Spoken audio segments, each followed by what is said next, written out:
A Night in the Lonesome October by Roger Zelazny. October 7th.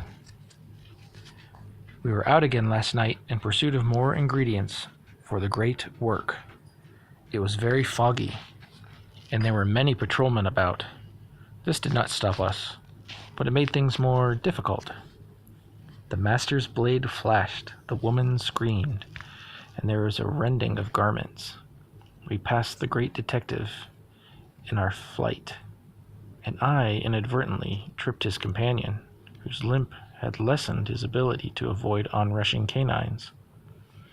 As we crossed the bridge, Jack unrolled the strip of cloth and regarded it. "Very good, it is green," he remarked. Why his list of materials required the edge of a green cloak worn by a red-haired lady on this date at midnight and removed while still upon her person, I am uncertain. Magical rotas sometimes strike me as instructions for lunatic scavenger hunts. Nonetheless, Jack was happy. So I was too.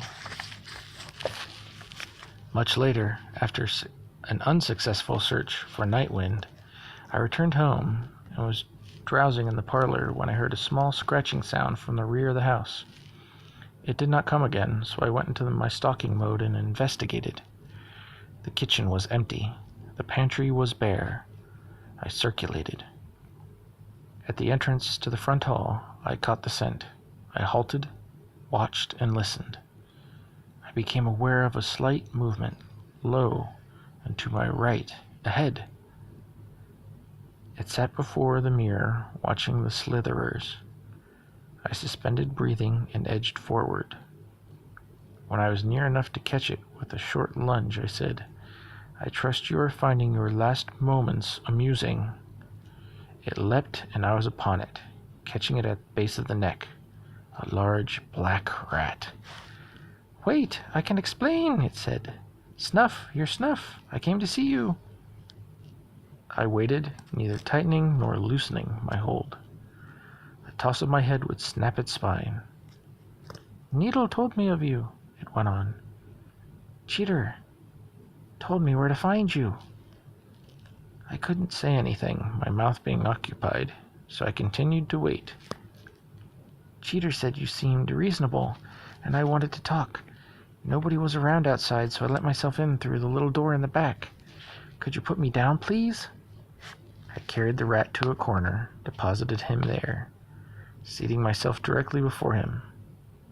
"So, you are in the game," I said. "Yes." "Then you must know that entering another player's home without invitation lays you open to immediate reprisal." "Yes, but it was the only way I knew to get in touch with you." "What is it you wanted to tell me?" "I know Quicklime, and Quicklime knows Nightwind." "Yes?" "Quicklime says that Nightwind told him you know a lot about who the players are and what they're about, and that you sometimes trade information. I'd like to trade some." "Why didn't you trade directly to Nightwind?" "I've never met Nightwind. Owls scare me. Besides, I heard he's pretty close-beaked. Keeps everything close to his feathers, and keeps his opinions to himself." He chuckled at that. I did not. "If you just wanted to talk, why are you snooping around?" I asked. I couldn't help being curious when I saw the things in the mirror. "Is this the first time you've been by?" "Yes." "Who are you with?"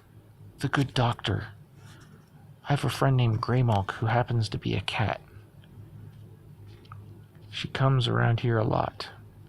If I think you're planning to make mischief, I'm going to let her start coming in regularly." "I'm not looking for trouble, damn it. Let's keep the cat out of this." "Okay. What are you trading, and what do you want?" "I want to tell you. I want you to tell me everybody you know who's in the game and where they live." "What do I get?" "I know where the Count takes his rest." Nightwind was going to seek that information. He's not good enough to follow Needle through the woods. Owls can't zigzag the way bats can. You may be right. You will take me to this place? Yes, for the list of the others. All right, I said. But you came to me. I get to make the terms. Show me the place first, then I'll tell you who else is playing. I agree. And what may I call you? Bubo, he replied. I backed away. Let's go, I said. Outside it was chill, windy and damp. A few clouds hung low in the west. The stars seemed very near. Which way? I asked. He indicated the southeast and headed in that direction. I followed. He crossed several fields, coming at length to a stand of trees. He entered there. These are the woods where Needle might lose Nightwind? I said. Yes. He led me among trees. Finally, we came to a very rocky clearing, and he halted. Yes, I said. This is the place. What is it? The remains of an old church. I walked forward sniffing. Nothing untoward. I climbed the low hill on which the ruin stood. Among the blocks of stone I saw an opening. When I peered within, I saw that it continued downward. Goes back, I said, as if this wasn't always ground level, as if much of it were covered up, overgrown. We're actually standing above a ruin, aren't we? I don't know. I've never been down it, he replied. This isn't the spot. The cemetery's down the hill, over that way. He headed in the direction he'd indicated. And I followed. There were a few fallen, half-buried markers about. Then there was a bigger place, I realized, when I saw that lines of stone in the ground were what had been the tops of walls of a crypt. Weeds grew amid them. Bubo rushed forward, stood in their midst. See, there's a hold here, he told me. His stuff's down there. I moved towards it. Looked inside. It was too dark for me to distinguish anything. I wished Nightwind or Greymalk had been along. I'll have to take your word for it, I said, for now. Then tell me the names and places you promised. I'll tell you as we walk along, away from here. Does this place make you nervous? It's not a month for taking chances, I said. He laughed. That's very funny, he said. It is, isn't it? I replied. The dying moon came up above the trees, lighting our way. With midnight's chimes, speech comes to me. I rose and stretched, waiting for them to cease. Jack, having roused himself especially for the occasion, watched me with a mixture of amusement and interest. Busy day, Snuff? He asked. We'd a visitor while you napped. The rat Bubo, I said, companion of the good doctor. And we traded. A list of the players for the location of the Count's grave. He said it was in the cemetery, to a ruined church in the southeast. Showed me the place. Good work, Jack replied. How does this affect your calculations? Hard to say. I'm going to think about it, and then I'll need to do some walking. Still early in the game, he said. You know how the picture can change. True, I replied, but at least we're somewhat better informed than we were. Of course, we must check the content of the crypt by day to be certain. I think I can persuade Greymalk to do that. Not Quicklime?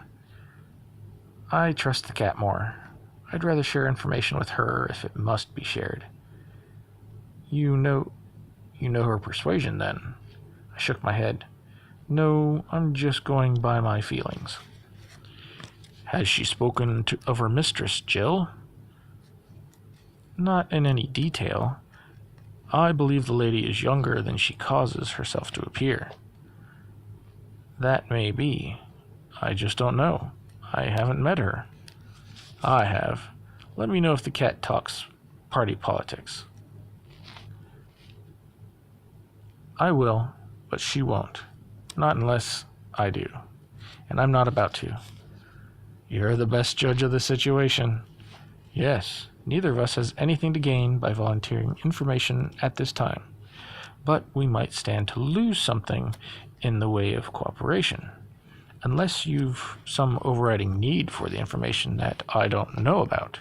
In that case, though, I understand. No, let it be. Have you learned it for any of the others? No. Are we going out tonight? No, we're set for now. Have you any plans? A little calculation and a lot of rest. Sounds like a good idea. Do you remember the time in Dijon when that lady from the other side managed to distract you? It's hard to forget. Why do you ask? No special occasion, just reminiscing. Good night, Jack. I moved to my favorite corner and settled with my head upon my paws. Night, Scruff. I listened to his footsteps retreating. It was time to visit Growler for a workshop in advanced stalking.